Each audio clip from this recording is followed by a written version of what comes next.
सुप्रभात दर्शक बंधु आज 9 अगस्त शनिवार तेज चलतु नजर पकेबा आज प्रमुख खबर गुड़िक लाइक कर सब्सक्राइब कर दिंतु एवं पाखरे थिबा बेल आइकन टी प्रेस कर दिंतु। आज खाता को आसीबो सुभद्रा टंका। आज राखी पूर्णिमा रे खाता को सुभद्रा टंका पठाइबे राज्य सरकार।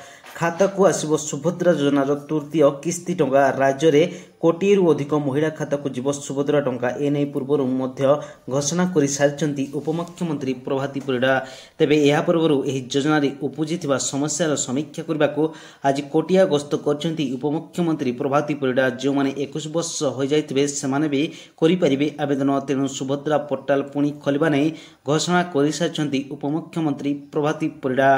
परवर्ती खबर राज्य में वर्धित अपराध को नहीं क्षुब्ध मुख्यमंत्री डाकिले जरूरीकालीन बैठक। राज्य में बढ़ुवा अपराध को नहीं क्षुब्ध मुख्यमंत्री मोहन चरण माझी अपराह्न 3टारे डाकिले जरूरीकालीन बैठक। 1 वर्षर अपराधिक तथ्य देवाक डीजीपी को निर्देश। अपराह्न लोकसभा भवन में बैठक बसिब। गृह सचिव उपस्थिति बैठक होब। राज्यर आईन श्रृंखला प्रसंग में गुरुत्वपूर्ण आलोचना होब। क्राइमब्रांच और गुइंदा डीजी वर्षक रिपोर्ट धरी बैठक को आसबे। वर्षकर क्राइमग्राफ नहीं मुख्यमंत्री समीक्षा करेंगे। राज्य में एवं आईन श्रृंखला स्थिति बिगड़बार लगी। महिला विरोधी हिंसा बढ़ी। यह प्रसंग कर विरोधी तुम्बित फान करने सहित सरकार को घेरुअछंती। परवर्ती खबर अगस्त 14 तारिख पर्यंत राज्यर विभिन्न स्थान में वर्षा संभावना। अगस्त 14 तारिख पर्यंत राज्यर विभिन्न जिले में वर्षा और घड़घड़ी सह झटका पवन संभावना रही। आज राज्यर अनेक जिला को येलो वार्निंग जारी करिछि पाणीपाग केन्द्र। केन्दुझर, मयूरभंज, बालेश्वर, भद्रक, जाजपुर, केन्द्रापड़ा, कटक, जगतसिंहपुर, पुरी, खर्दा, नयागढ़, गंजाम, गजपति, सुंदरगढ़, झारसुगुड़ा, बरगढ़, संबलपुर, देवगढ़, अनुगुल, ढेंकानाल, केन्दुझर, मयूरभंज, सोनपुर, बौद्ध, नूआपड़ा, बलांगीर, कलाहांडी, कंधमाल, नवरंगपुर, रायगड़ा, कोरापुट और मालकानगिरी जिला को प्रबल वर्षा घड़घड़ी सह घंटा प्रति 30 ରୁ 40 किलोमीटर पर्यंत पवन बहिबार संभावना रही। परवर्ती खबर पुरी रे फुटिला बोमा फेरार 3 दुर्वृत्त। पुरी रे फुटिला बोमा मोची साई छक निकट में बोमा माड़ होइछि। नुआ तोटा जगह घर निकट में यह बोमा माड़ होइछि। गोटे बाइक जोगे 3 दुर्वृत्त आसी बोमा माड़ करी फेरार होइछन्ति। पूर्व शत्रुता को केन्द्र करी यह बोमा माड़ होइतबा कुआଯାଉଛି। घटनास्थल रे टाउन थाना पुलिस छानबीन आरंभ करछि। परवर्ती खबर मखत बिकी 5 वर्ष में 1.55 कोटी आय। भुवनेश्वर बाहरुवा आवर्जनार प्रक्रियाकरण व्यय भार बढ़िबार लगी। व्ययभार लाघव करने को आवर्जनार प्रक्रियाकरण सह एथिरु आय करिबार उत्स भी बाहर करछि भुवनेश्वर महानगर निगम। आवर्जनार जैविक खत उत्पादन करी बिक्री करछि। राजधानी बाहरुवा आवर्जनार वार्षिक प्राय 1100 टन जैविक खत उत्पादित होछि, जहाको कर्तृपक्ष मखत नाम सारा राज्य में बिक्री करछन्ति। केजी प्रति दर 10 टंका रही एवं 5 केजी और 25 केजी विशिष्ट पैकेट रे यहाको बिक्री कर जाउछि।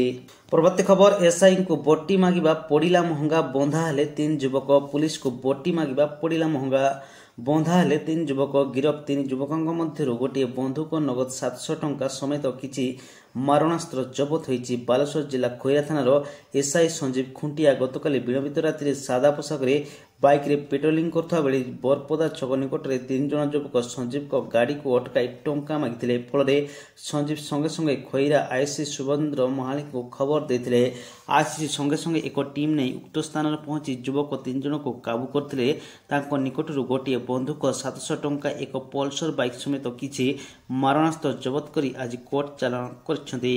परवर्ती खबर एम्स भुवनेश्वर समेत एकाधिक स्थान में सीबीआई चढ़ाऊ। केंद्रीय तदंत ब्यूरो आज एम्स भुवनेश्वर समेत राजधानी भुवनेश्वर एकाधिक स्थान में चढ़ाऊ कर नियुक्ति क्षेत्र में दुर्नीति नहीं सीबीआई चढ़ाऊ कर विश्वस्त सूत्र जमापड़ी। सीबीआई एकाधिक टीम एम्स भुवनेश्वर समेत अन्य स्थान में चढ़ाऊ जारी रखिथिबा जणाଯାଇଛି। सीबीआई चढ़ाऊ अभियान में भुवनेश्वर, कल्पना अंचल और जगतसिंहपुर जिला मध्य सामिल रही। चढ़ाऊ समय सीबीआई टीम किछि गुरुत्वपूर्ण कागजपत्र हस्तगत होइतिबा जणापड़ी।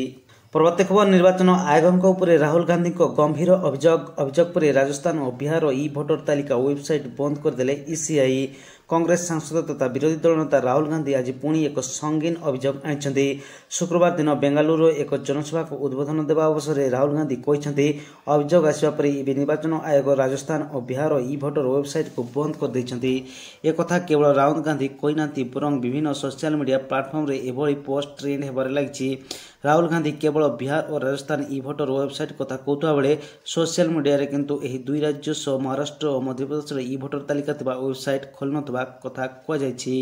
ପରବର୍ତ୍ତୀ ଖବର उत्तराखंड उत्तरकाशी ट्राजेडी माटी तଳୁ ଆଜି ବି ଚାଲିଛି ଜୀବନ ଖୋଜା। उत्तरकाशीରେ 2 ଦିନ ତଳେ ଆସିଥିବା ଅଚାନକ ପ୍ରଳୟଙ୍କରୀ ବନ୍ୟାରେ ଧରାଲି ଗାଁ ଓ ଆଖପାଖ ଅଞ୍ଚଳର ଶତାଧିକ କୋଠା ଓ ରାସ୍ତାଘାଟ ନିଶ୍ଚିହ୍ନ ହୋଇଛି। ଇସ୍ରୋ ଉପଗ୍ରହରୁ ନିଆଯାଇଥିବା ଚିତ୍ର ଏବେ ସାମ୍ନାକୁ ଆସିଛି। ଏଥିରେ ପୂର୍ବର ଓ ପରର ଉଭୟଙ୍କର ସ୍ଥିତି ଦେଖିବା ପାଇଁ ମିଳିଛି। ଭୂସ୍ଖଳନ ପୂର୍ବରୁ ଧରାଲିରେ ସ୍ଥିତି ସ୍ୱାଭାବିକ ଥିଲା, କିନ୍ତୁ ଏହା ପରର ଚିତ୍ର ଛାତି ଛଡ଼ାଇ ଦେଲା ଭଳିଆ ହୋଇଛି। ପୁରା ଧରାଲି ଗାଁ ମାଟି ତଳେ ଦବି ଯାଇଛି।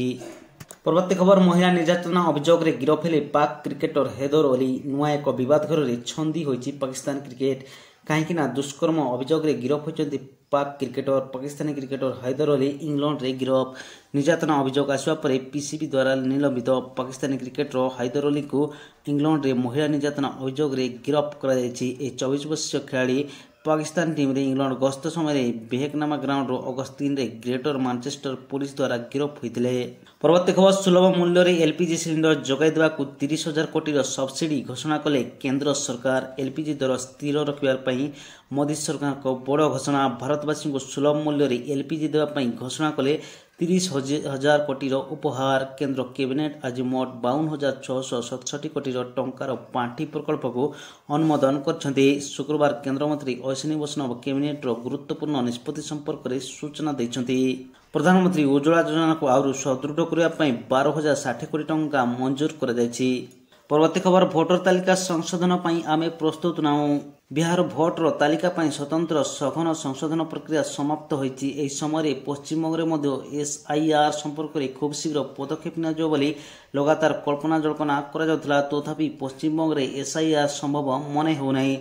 ସୂତ୍ର ଅନୁଯାୟୀ ପଶ୍ଚିମବଙ୍ଗ ସରକାର ଶୁକ୍ରବାର ରାଜ୍ୟର ମୁଖ୍ୟ ନିର୍ବାଚନ ଅଧିକାରୀଙ୍କୁ ଏକ ଚିଠି ଲେଖି କହିଛନ୍ତି ଯେ ରାଜ୍ୟରେ ଏବେ ଏସ୍ଆଇଆର୍ କରିବା ସମ୍ଭବ ନୁହେଁ। ଏହି ଚିଠିରେ ପଶ୍ଚିମବଙ୍ଗର ମୁଖ୍ୟ ସଚିବ ମନୋଜ ପନ୍ତ କହିଛନ୍ତି ଯେ ଭୋଟର ତାଲିକାର ଏସ୍ଆଇଆର୍ ଏବେ କରାଯାଇପାରିବ ନାହିଁ। ଏଥିପାଇଁ ଅତି କମ୍ରେ 2 ବର୍ଷ ସମୟ ଲାଗିବ। ପରବର୍ତ୍ତୀ ଖବର ଅଯୋଧ୍ୟାରେ ଶ୍ରୀରାମଙ୍କ ମନ୍ଦିର ପରେ ବିହାରରେ ନିର୍ମାଣ ହେବ ମାତା ସୀତାଙ୍କ ମନ୍ଦିର। ଭୂମି ପୂଜା କଲେ ଶାହ। ଅଯୋଧ୍ୟାର ମର୍ଯ୍ୟାଦା ପୁରୁଷ ପ୍ରଭୁ ଶ୍ରୀରାମଙ୍କ ଭବ୍ୟ ମନ୍ଦିର ନିର୍ମାଣ ହେବା ପରେ ମାତା ସୀତାଙ୍କ ପାଇଁ ଭବ୍ୟ ମନ୍ଦିର ନିର୍ମାଣ କରିବେ କେନ୍ଦ୍ର ସରକାର। ଏଥିପାଇଁ ମୂଳଦୁଆ ପଡ଼ି ସରିଛି। ଶୁକ୍ରବାର ବିହାରର ସୀତାମଢ଼ୀରେ କେନ୍ଦ୍ର ଗୃହମନ୍ତ୍ରୀ ଅମିତ ଶାହ ଜାନକୀ ମନ୍ଦିର ପାଇଁ ଭୂମି ପୂଜନ କରିଛନ୍ତି। ସୂଚନା ଅନୁଯାୟୀ ଭୂମି ପୂଜନ କାର୍ଯ୍ୟକ୍ରମ ଅପରାହ୍ନ 1ଟାରେ ଆରମ୍ଭ ହୋଇଥିଲା। ପରବର୍ତ୍ତୀ ଖବର ସଲମାନଙ୍କ ସହ କାମ କଲେ ମରିବ। କପିଲଙ୍କ କାଫେ ଉପରେ ଆକ୍ରମଣ ପରେ ଲରେନ୍ସ ଦେଲା ଧମକ। କାନାଡାର ସୋରରେ ଥିବା କପିଲ ଶର୍ମାଙ୍କ କ୍ୟାବ୍ସ କାଫେ ଉପରେ ଗୁରୁବାର ପୁଣି ଥରେ ଗୁଳିଚାଳନା ହୋଇଥିଲା। ଏହି ମାସ ମଧ୍ୟରେ ଦ୍ୱିତୀୟ ଥର ପାଇଁ ସୋରରେ ଥିବା କପିଲ ଶର୍ମାଙ୍କ କ୍ୟାବ୍ସ କାଫେରେ ଗୁଳିଚାଳନା ହେବା ପରେ ଏବେ କପିଲଙ୍କ ପ୍ରଶଂସକ ଚିନ୍ତାରେ ପଡ଼ିଛନ୍ତି।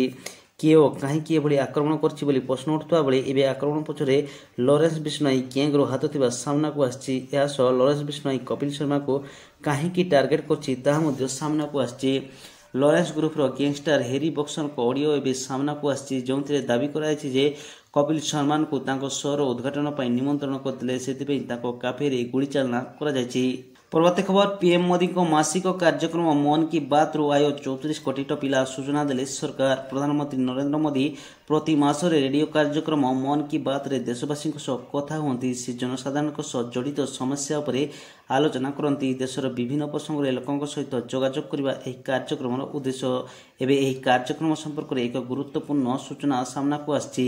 ଏକ ପ୍ରଶ୍ନର ଉତ୍ତରରେ ସୂଚନା ଏବଂ ପ୍ରଶାସନ ରାଷ୍ଟ୍ରମନ୍ତ୍ରୀ ଏଲ୍ ମୋର୍ଗାନ ଶୁକ୍ରବାର ରାଜ୍ୟସଭାରେ କହିଛନ୍ତି ଯେ ରେଡିଓ କାର୍ଯ୍ୟକ୍ରମ ମନ୍ କି ବାତ୍ ଆରମ୍ଭ ହେବା ପରଠାରୁ 34.13 କୋଟି ଟଙ୍କା ଆୟ ହୋଇଛି। ଅଲ୍ ଇଣ୍ଡିଆ ରେଡିଓ କୌଣସି ଅତିରିକ୍ତ ଖର୍ଚ୍ଚ ବିନା ମନ୍ କି ବାତ୍ କାର୍ଯ୍ୟକ୍ରମ ପ୍ରସ୍ତୁତ କରେ। ପ୍ରଧାନମନ୍ତ୍ରୀ ମୋଦିଙ୍କ ଏହି କାର୍ଯ୍ୟକ୍ରମ ପାରମ୍ପରିକ ଏବଂ ଡିଜିଟାଲ ଉଭୟ ମାଧ୍ୟମରେ ଲୋକଙ୍କ ପାଖରେ ପହଞ୍ଚି ପାରୁଛି। ପରବର୍ତ୍ତୀ ଖବର ଲୋକସଭାରୁ ଆୟକର ବିଲ୍ ପ୍ରତ୍ୟାହାର କଲେ ସରକାର। ଅଗଷ୍ଟ 11ରେ ଉପସ୍ଥାପିତ ହେବ ନୂତନ ବିଲ୍। ଅର୍ଥମନ୍ତ୍ରୀ ନିର୍ମଳା ସୀତାରମଣ ଶୁକ୍ରବାର ଲୋକସଭାରେ ଆୟକର ବିଲ୍ 2025 ପ୍ରତ୍ୟାହାର କରିନେଇଛନ୍ତି। ସରକାର ଅଗଷ୍ଟ 11 ତାରିଖରେ ଗୃହର ବିଲ୍ରେ ଏକ ସଂଶୋଧିତ ସଂସ୍କରଣ ଉପସ୍ଥାପନ କରିବେ, ଯେଉଁଥିରେ ଚୟନ କମିଟିର ପରାମର୍ଶ ସାମିଲ କରାଯିବ। ପିଟିଆର୍ ଖବର ଅନୁଯାୟୀ ସରକାରୀ ସୂତ୍ର ଅନୁଯାୟୀ ବହୁବିଧ ସଂସ୍କରଣ ଯୋଗୁଁ ଦ୍ୱନ୍ଦ୍ୱ ଏଡ଼ାଇବା ଏବଂ ସମସ୍ତ ସଂଶୋଧନକୁ ସାମିଲ କରିବା ପାଇଁ ଏକ ସ୍ପୋର୍ଟ ଏବଂ ଅପଡେଟ୍ ବିଲ୍ ଉପସ୍ଥାପନ କରାଯିବ। ତେବେ ଆଜିର ପ୍ରମୁଖ ଖବର ଆଜି ପାଇଁ ଏତିକି। ଯଦି ଭିଡ଼ିଓଟି ଭଲ ଲାଗୁଛି ତେବେ ଲାଇକ୍ସ ଏବଂ ସବସ୍କ୍ରାଇବ୍ କରିବା ପାଇଁ ଜମାରୁ ଭୁଲନ୍ତୁ ନାହିଁ।